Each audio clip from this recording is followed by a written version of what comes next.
When you're adding an accessory to your car, you often have to add a switch, and that's really easy to do if the switch has two terminals, because you have power going in and power coming out. But some switches may have three terminals, like this one, or they might have five terminals, like this one. And if you really get wild, you may find a switch that has 9 terminals coming out of it, and then you have to figure out what those terminals do so you can wire your car up right.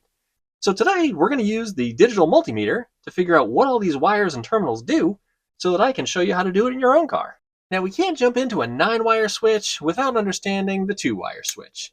So let's talk about the 2-wire switch and what it's actually doing. Now, the only thing you need to know about a 2-wire switch is that all it's doing is connecting and disconnecting these two terminals from each other. So right now, these two terminals are not connecting to each other. But if I turn the switch on, now they're connected. And then, of course, you flip it back off, and they're disconnected again. And we can prove this with the multimeter. So if we set the multimeter to ohms, this is going to allow us to measure continuity. So basically the connection between two things. You can see my hands are connected together through my body, and there's some resistance there, and therefore there's a continuous circuit between these two terminals. So if we go like this, you can see these two terminals are not connected in any way. But if we turn on the switch, now the terminals are connected. You can see there's a little tiny bit of resistance between the two terminals, and that shows you that there is continuity between the two. And then, of course, we turn it back off again, and the continuity is gone. No longer have a connection. So that's what the switch is doing, making and breaking a connection. So if I take this meter away, and then I reconnect these two terminals onto the switch, you can see we don't have a light that turns on because this is not connecting the power from this side with the ground that's on this side. But if we turn that switch on, now it's taking the power from this terminal, sending it up through the fuse, through the wire, through the switch, and to the bulb. And then, of course, the other side of the bulb has a ground, and it completes the circuit and turns on the bulb. Now that you know how a 2-wire switch works, I feel like we need to step it up and go to a 3-wire. So let's connect this one, and I'll show you how it works. Okay, so this switch actually tells you exactly how these things should be wired, but some of them with 3 connections don't tell you which wire does which, so you have to figure it out on your own. But I'll show you exactly how to do that in just a minute. So we can put this right back to how this one was connected, and we connect power to the power terminal, and then accessory to this terminal. So now, obviously the switch is turned off, our light bulb's not turned on, but if we turn the switch on, it now turns the bulb on. So it works exactly the same way as this, but it has this extra terminal. And that's for a different purpose entirely. That extra terminal on the switch actually turns on a little light bulb that's inside the switch itself. So that means anytime you turn your switch on, the light bulb turns on too, which is pretty cool. So let's get a wire on there and I'll show you how it works. Now you can see I have the other switch in place with the ground wire hooked up, and all that's doing is providing a ground to the bulb that is inside the switch. So the bulb is getting power from this side, and then it's getting ground from this new ground wire that I added in. Without that ground wire there, it had no ground for the bulb, and therefore the bulb couldn't turn on. So now you know how to wire this switch, but you don't actually know the resistance in the actual terminals, so we have to do that too. With the switch disconnected, we now have this thing set to ohms again, just like we did before, and we can assume that there is no connection, no continuity, between the power and accessories terminals. So if I go like this, you can see that there is nothing going on in between those terminals. But if I turn on the switch, now there should be. And there it is. Now for the third terminal that's the ground, as you remember, you're not going to have any connection between these two, just like before, because the switch is off, so therefore it's not sending the power through the bulb until we turn the switch on. As soon as we turn the switch on, now we have a connection between power and ground, just like this. And you can see this has a lot more resistance because we're actually sending a signal through the bulb, just like we would do with here. So if we go through this one, you'll see it's got about 5.9 ohms of resistance through the bulb itself. This one, it looks like it has a little bit more. It's got 24.2 ohms of resistance through the actual bulb filament. And then, of course, we turn the switch off, and we lose that connection. Okay, now let's imagine for a moment that we buy a switch and it has no labels on it, and it has 3 terminals. Let's figure out what these terminals do just by using the digital multimeter. So we'll start with here. We have 22 ohms in the first 2 terminals. If we go the first to the third terminal, we have 22 ohms. And then if we go second to the third terminal, we have 0. So there's connections between all of these. That leads me to believe that the switch is turned on right now because all of these terminals are connected in some way. So let's turn it off and then we'll start again. Okay, we got 24 ohms. We have nothing on that one and nothing on this one. So we now know that if we turn the switch on, we have great continuity between the 2 terminals on the right. As you can see here, it's like 0.4 ohms. If we turn the switch off, we have no connection. So I'm assuming that this is probably the power wire, and this is the accessory wire. And then if we go like this, we're going to have a higher resistance because it's going through the bulb. So this is probably the ground. If we turn this back off, we should not have a connection between here and here, which we don't. Now let's go ahead and plug this in and see if I'm right or if I'm wrong. So we're going to go with ground right here, which is this black wire. We're going to do power coming in on the right, this wire. And then we're going to have the accessory out, which is our light bulb over here, in the middle. Now let's see if everything works. Okay, so far the light bulb is not turned on. We know that there's a light in it because it's got 3 terminals, and generally switches with 3 terminals have a light inside. And now let's flip the switch on. Hey-o! Look at that. So now we have the light turned on, we have this bulb turned on, and of course, if we turn it off, it all goes off again. Now you might be curious, what happens if you wire this wrong? So let's wire it wrong, and I'll show you exactly what happens. Let's take the accessory and the power, and we'll swap them. Okay, so now you can see our light is off, but right here, this is turned on.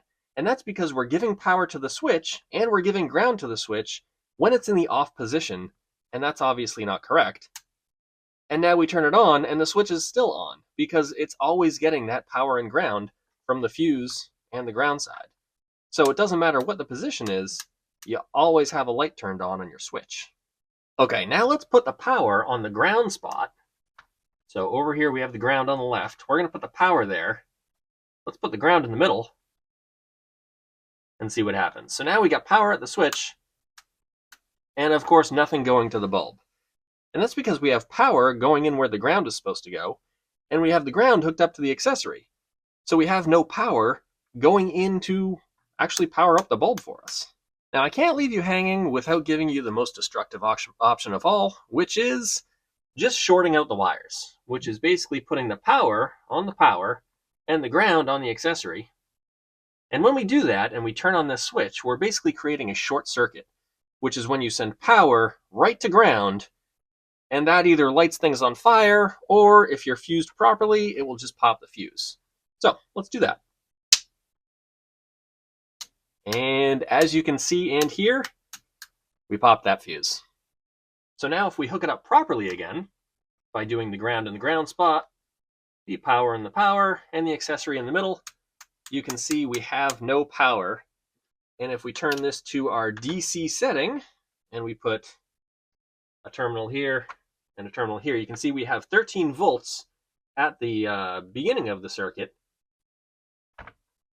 But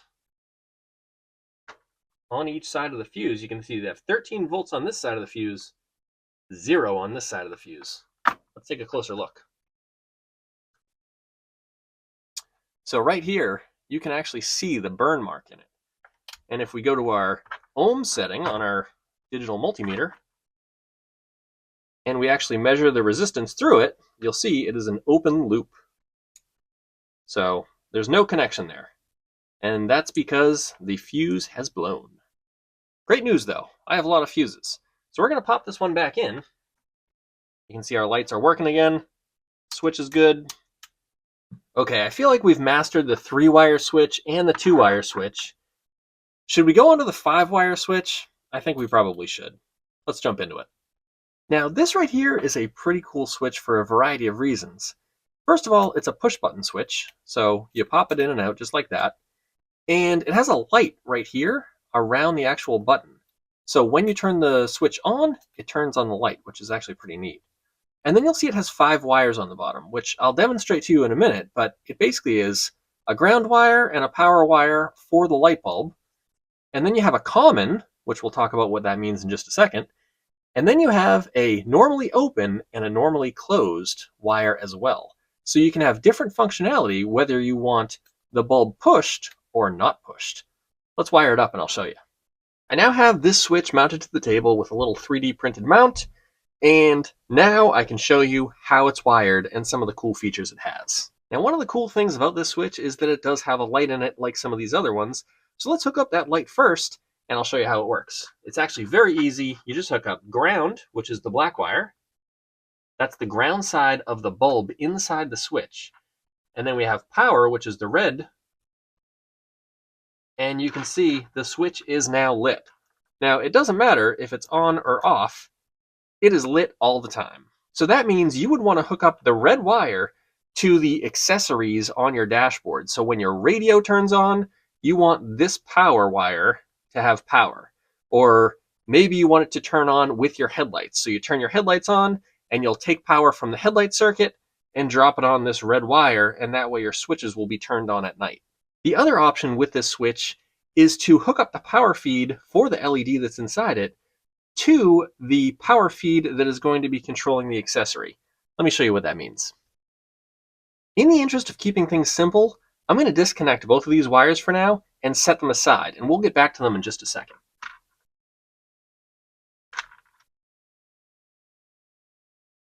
Okay, so now we got to hook up power from this fuse to the green wire, which is the common. The common is power going into the switch.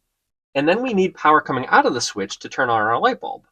So we'll take the blue wire, which is a normally open wire, and we will connect it to our bulb.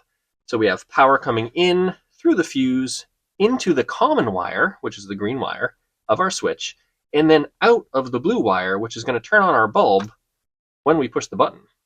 And then, of course, we can turn it off again. Now, again, the red and the black aren't hooked up to anything. They're just hanging out. All they do is control the actual LED that's in the switch. The yellow wire on the switch does the exact opposite of the blue wire. So watch this. So we'll hook up the yellow wire to the accessory, and it turns on immediately with the switch turned off. So now we'll turn the switch on, and you can see the light turns out. So it works the exact opposite position of the blue wire because it's a normally closed wire. And then there's the more fun scenario. Let's hook up the blue wire like I think most people would use, and we'll hook up the ground to the ground. And then if we take this power wire and we hook it up with the blue wire, we'll actually get something a little bit more fun. So now we have the power going through the fuse to our green common wire, and the output is the blue and the red wire. And that means anytime the blue wire has power, the red wire has power. And if you recall, the red wire is the LED for the switch. Then the black goes to ground, of course, and the green is the common coming in. So that means that when we turn the switch on, the blue wire will have power, the red wire will have power, this bulb will turn on, and the LED will turn on. Like that. So now we know if you have this in your car and you turn on your switch, now the LED lights up and it'll tell you that that accessory is working. That's how I would expect a lot of people to be wiring this type of switch. And of course, if you don't want to use the yellow wire, that's totally fine. Or if you don't care about the bulb, the LED bulb that's in the switch, you don't need the red or the black wire either. You could just stick with the blue and the green and have a totally functional switch that looks really cool in your car. And as you know, we got to prove everything with a meter. So let's get the meter back over here. We'll disconnect a few things.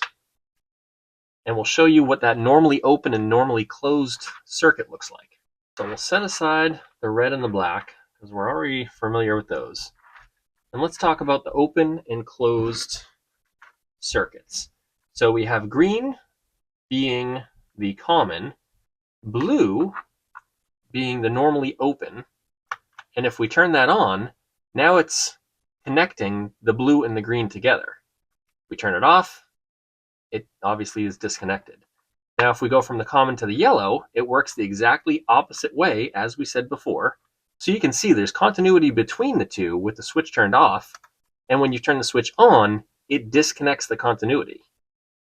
Okay, so now we have this 9-wire switch, and we're going to use the digital multimeter to figure out what all of these wires do and how they're all interconnected as the switch is controlled. So let's start at the very beginning. We're going to go with the brown wire, and we're going to connect it to the white wire with a red stripe, and then we're going to move this through all the positions and see which position is connecting these two terminals together, if any. It's very possible that these two wires are not connected in any way. We have to kind of write all this down and figure out what they do as we go through all the motions. Okay, first one, we have it set to ohms, we have the digital multimeter, and we're just going to basically go through and see what is connected to what here. To start off, we're on the brown and the white with a red stripe. So now we go through the motions, and look, we already have a connection here. So it looks like with the switch completely off, and low beam, we have nothing. High beam, it looks like these are connected, if we're calling this a high beam. I'm not even entirely sure of what this is. It could be like fog lights or something. But either way, we know that when this is turned on, we have a connection between these two wires. So how about the horn? Nope. And turn signals don't do anything either. So this means that if we turn this switch to this position right here, I'm going to call this high beam, these two are connected, and that means that if we were to run the power to one and the accessory to the other, this bulb should turn on. Let's try it. Okay, I'm going to start with the switch off, and then I've made a couple of jumper wires just for this occasion. So we'll plug that in, and we'll have power, maybe going to the brown one. It doesn't actually matter in this scenario, and then we'll have the accessory, which is this red wire here, and we'll send that to the white wire. It doesn't actually matter which one goes to which, because we're just connecting it to this one little 194 bulb. If you're actually hooking this up to something serious in your car, like headlights and stuff, I will get to that in a little bit, but first we want to just figure out the functionality of it. Then we'll talk about how to actually wire this, maybe hook up some relays and things like that. Okay, so now, if we turn this on, this bulb should turn on. Ta-da! So that tells us that we now have an understanding of these two wires. Those two wires can turn on anything we want at this point. So let's turn this back off, we'll disconnect the jumpers, and move on to the next one. Okay, so we're going to go with the brown wire again, and we are going to go through all these other wires and see if they are connected to the brown wire. And it looks like the green is not connected. Now this is blue with a green stripe. That one's not connected either. Nope. That one is not connected. Oh, we got something here. So it looks like yellow is also connected to brown.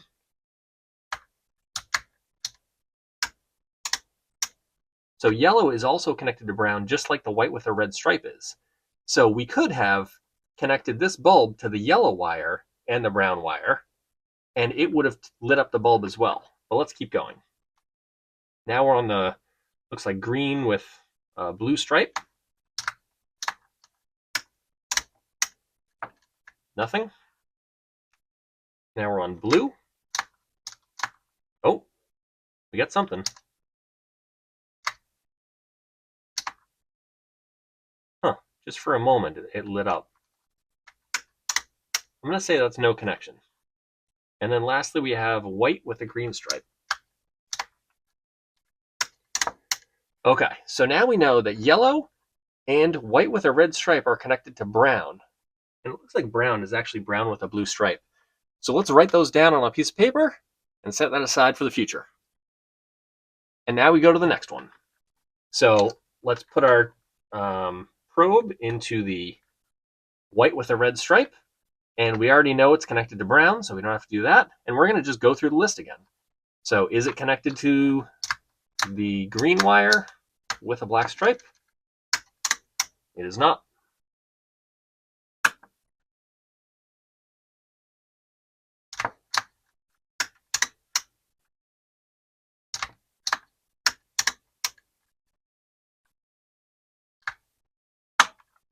Oops.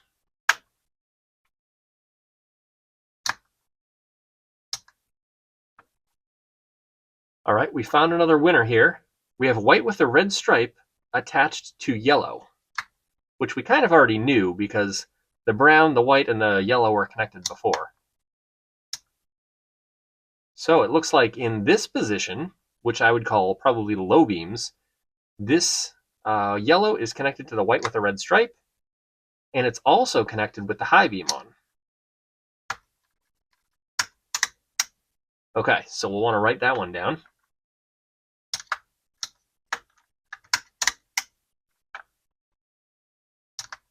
Oh, we have a connection here as well. So we know the blue is also connected to white with a red stripe.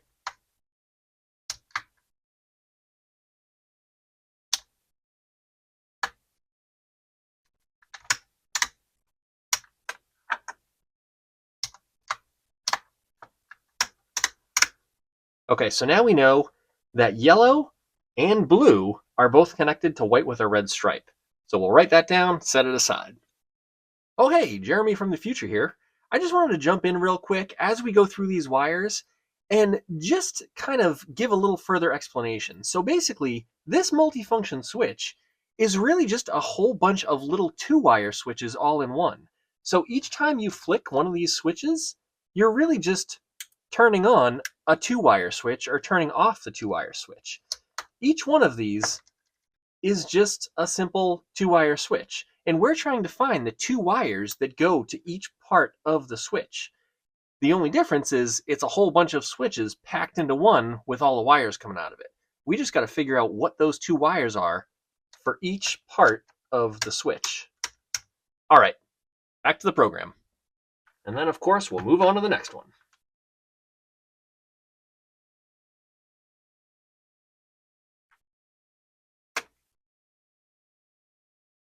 Okay, right away, we have a connection here between green with black and blue with green stripe. Oh, and it looks like it might be... Oh, it's because I had my turn signal on. So the left turn signal, or directional,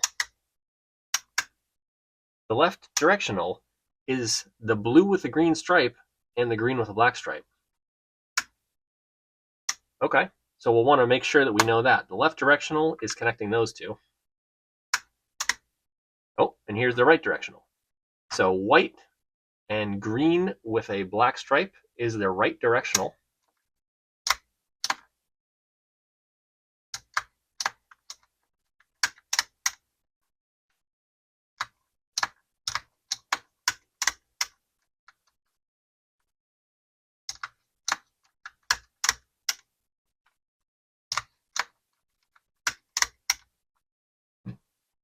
And it seems like there's no other connections. So basically, the green with a blue stripe is definitely the input for these 2 turn signals, and the output would be the blue with a green stripe and the white. So you could have power coming in here and power coming out one of those for each turn signal. Let's try it out. We'll grab our jumper wires, and we have power coming in to this green with a black stripe. And then we have the blue with a green stripe, which I believe is our left turn signal. We're going to send this out to our bulb here. So now if we turn the left turn signal on, this bulb should light. And it does. Now it obviously doesn't blink because we have no flasher in it. So just because that you turn on the left signal doesn't mean you're going to get any flashing. This is just a switch at this point. It's an on-off switch. Okay, so obviously the right turn signal doesn't do anything, but if we connect this white wire, now the output of the switch will come over to our bulb when the right turn signal is turned on. Okay, so at this point, we know our high beams, and we know our left and right turn signal wires. All right, so let's continue the probing. We're going to go with the blue with a green stripe here.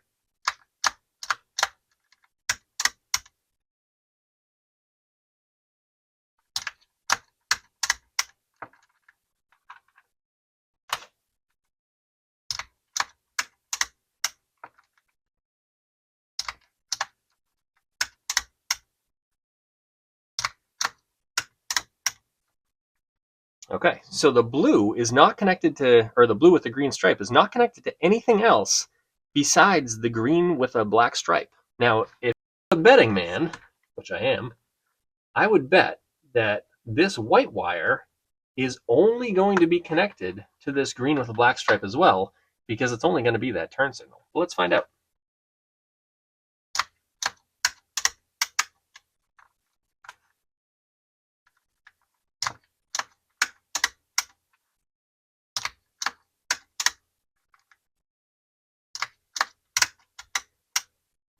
Okay, so it looks like I'm right. So the white wire is only connected to this green wire. So these three wires are what you need to make your turn signals. All right, now let's try the yellow wire.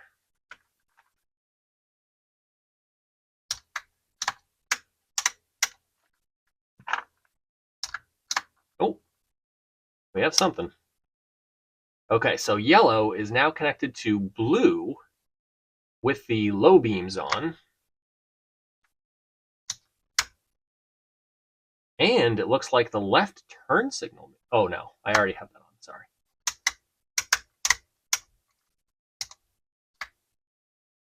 Okay, so it looks like the low beam that I'm assuming this is connecting the yellow and the blue together. Let's try the white with the green stripe.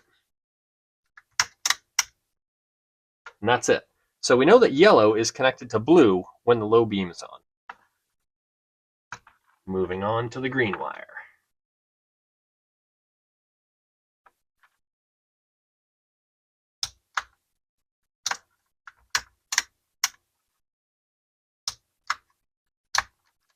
Oh. Okay, we found the horn. So let me just make sure. Yeah, so it's just the horn. So this green, and this white with a green stripe are the horn connection. So that means if we hook up some jumper wires right here, we can push this button and have this light turn on. Let's try it. Let's get out our jumper wires. We'll hook up the power to the green, and we'll hook up the accessory bulb here to the white with a green stripe. And now, if we push this horn button, this light should turn on. And you can see it does. So now we know these are officially the horn wires.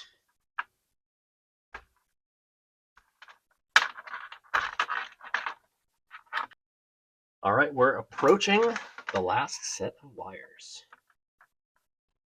Okay, so blue and white with a green stripe. They are not connected. And then, of course, we don't even need to test this one because we've tested it with all the other wires already. So at this point, we know the turn signal wires, because we've obviously written those down. We know the low and the high beam, and we know the horn button. So it's just a matter of wiring all this up to the accessories at this point. Now, this is all great if the switch is just turning on little 194 light bulbs that barely draw any electricity. But most of us are using these switches to control much cooler things like window motors or fuel pumps. And a fuel pump might draw 20 amps or maybe even more. And a window motor, I actually wrote it down here, this one draws 13 amps. And if you drew 20 amps or 13 amps through one of these switches, you'd burn out the switch immediately. So you have to use a relay if you're actually going to use one of these switches in your car. So let me show you how to wire up one of those, and then you can take that information and use it in your own car. All right, let's start by kind of wiping the slate clean a little bit. I have a bunch of other videos that will show you how to wire up relays in a bunch of creative ways, which I'll link to at the end of this video and down in the description, so check those out. But for this video, I'm going to show you how to wire up one relay, and that will give you an idea of kind of the direction that you can go in, and then maybe you can check out the other videos when you want to expand upon it. So to start off with, a relay allows a very small switch to control a giant accessory. Now you could never pull 20 amps through a little tiny switch because it would melt the switch. But what you can do is you can have a switch tell the relay to turn the fuel pump on, and then the fuel pump's happy because it's getting full amperage, and the switch is happy because it's just telling the relay to turn on and off. It's basically like the big brother doing all the heavy lifting for the little brother. So let's wire it up. We now have the 5-pin relay mounted to the board, and we're going to have one of the functions from this switch turn on the relay, which will then turn on the light bulb. And then at that point, we can actually replace this bulb with whatever we want, because this relay can handle up to 40 amps. So this small switch will tell the 40 amp relay to control whatever we want, like a giant fuel pump. On the bottom of a 5-pin relay, you will find some numbers. You'll see pin 30 is on the bottom, pin 87 is at the top, pin 86 is on the left, pin 85 is on the right, and pin 87A is in the middle. So now, those are the numbers that I'm going to be talking about when I hook up these wires. Now the first thing we need to do is we need to get power to this switch. So we're going to start by taking the power from this fuse, and we're going to run it up and around, and we're going to send it to either the brown or the white with a red wire. It doesn't actually matter which one. We're just going to use these two wires to control the relay, which will then turn on our accessory, or in this case, the light bulb. We've now redirected our fused power over and around the relay up to our switch. So when we turn our switch to this position, which I'm calling high beams, that means power will be sent out the white wire to wherever we want it to go. And we can test that with our meter. So we'll put one on the ground, and we'll turn this off. You can see that there is nothing coming out. It's 0.01. That might actually be my finger. And if we turn this on, we now have 13 volts. So we know that power is now coming out of this switch, and we can use that to turn on the relay. So let's do that next. The white wire on the relay is pin 86, and we want power to go in that when the switch is turned on. So we'll plug it in right here. And there we go. Now we have the white wire, pin 86, connected to the switch. So we have power coming up here and going to our relay. Now the relay is still not going to do anything until we hook up pin 85, which is the black wire. If we hook up this to ground, then the relay will actually be totally functional. So move some of these wires out of the way. Okay, at this point, the relay will turn on if we turn on the high beams. So let's see if that happens. We'll hear a click. Nothing is going to happen over here. We're just going to hear and feel the click. So you can hear it. Hopefully you can hear it. So we now have the relay being controlled by the switch, but the relay is not actually powering up anything yet. What we want to do is we want to have a separate power source for the accessory that you're actually powering up. So one fuse will simply be for the switch. The other fuse will be for the actual power feed of whatever that accessory is. In this case, it's a 194 light bulb, but it may be a fuel pump or a power window regulator or something that needs a lot more amperage than this little fuse can handle. So we're going to have a separate power feed for that, and I'll show you how it all wires. The main power feed for your accessory is going to go through your relay because your relay is going to be turning it on and off. And that goes into pin 30. Now pin 30 is this blue wire right here. So we're going to connect pin 30 to our separate new fuse panel. So now this fuse is going in to the relay in pin 30. When the relay is turned on, the output will be this yellow wire, which is pin 87. So right now, if we do this, we've turned on the switch, which has turned on the relay, and now there's power going through this fuse and out this yellow wire. So I'm going to turn off this switch, and then we're going to hook up the yellow wire, which is the output of the relay, to our bulb. So it's now hooked up to the bulb, and when we turn on this switch, it's going to tell the relay to turn on, and the relay is going to turn the bulb on. Let's try it. Ta-da! Pretty great, huh? But the cool thing about this is, this relay can handle up to 40 amps going through it. So although the switch may only be rated for 5 or 10 amps, we can control a much larger circuit because we're using the relay. Now, because I'm not somebody who can disappoint the fans, of course I'm going to hook up a window motor in place of this bulb because we have to prove that it works. All right, so I've thrown a window motor on the board and I have given it a little top hat. So now if we turn on this to the high beam position, this window motor should spin if all goes well. And of course it does. Now the cool thing is that this switch can be rated at whatever. I could actually replace it with this little tiny switch that's probably rated at like 5 amps or something like that. And it's happily controlling the relay, which is happily controlling the window motor, which is drawing potentially 13 amps if it actually had some sort of load on it. But this could be a fuel pump, or it could be an electric fan, or any number of accessories that you have under your hood. Okay, I see you pointing to the red wire here, wondering what the heck it does. Now, this is 87A on the relay. And remember when we talked about this switch, how it had a normally open and a normally closed position, and you really only needed to use one of those wires at a time? Well, it's the same deal here. So let's unplug 87, and we'll plug in 87A, and you can see that our switch is turned off, but our window motor is running. And that's because it's the normally closed position. So when the relay is at rest and it doesn't have anything telling it to turn on, it sends power from pin 30 out pin 87A all the time. And then when you turn on your accessory, it sends power out pin 87 instead of pin 87A. So pin 87 is the normally open position. Pin 87A is the normally closed position. It works exactly like this switch does with the yellow and blue wires, as we saw earlier. So now let's do a couple more examples just for fun so you really get an idea of the different switch opportunities you have and of course how it works with the relay. The first one that might be a little bit fun to do is to put this one back to the pin 87, and we're going to not use 87A anymore. And then we can take a couple of jumper wires and we'll make the horn control the window motor. And we do that by just disconnecting the power from the switch wires over here, and we'll connect it to the horn wires over here, which are the white with a green stripe. And then we'll disconnect this white one here, which is pin 86, and connect it right here. And then we go to the green wire right here. Now, at this point, clicking this button should turn on this window motor. So that's pretty fun. We can also connect it to the left and the right turn signal wires as well.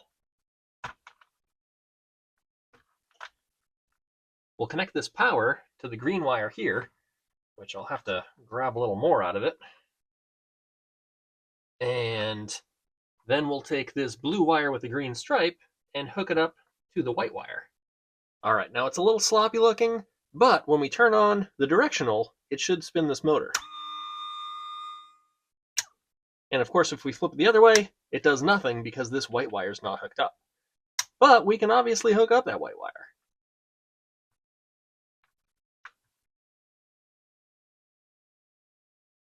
Now we've got the white wire connected, and turning the right directional now turns on the window motor. Now I've talked a lot about the window motor right here, but like I said, you could replace that with anything you want. It could be a taillight or a headlight, or really any kind of component, as long as the amperage rating of it is less than what the rating is of the relay itself. And as I said, this happens to be rated at 40 amps, so you could run anything through this relay that is less than 40 amps. Now, if you don't actually need the giant multifunction switch, you can easily just swap in a 2-wire switch or a 3-wire switch to these 2 wires, the power in this fuse and the white pin 86 on the relay, and it will do the exact same functionality by controlling this window motor. Let me show you how that works. All right, so I'll disconnect pin 86. I'll hook that up to the white wire. I just made a couple more jumper wires here. And then we take the red wire from this fuse. We'll hook it up right here.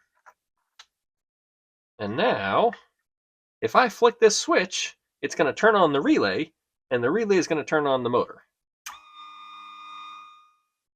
There we go. And we can do the same thing with this switch. So we got power coming in on the red, and then we got accessory on the white. And then if we hook a ground to this, this will light up. We've got this switch too, which is very easy to wire as well. It doesn't light up because it doesn't have the ground on it. Or you can just go like this.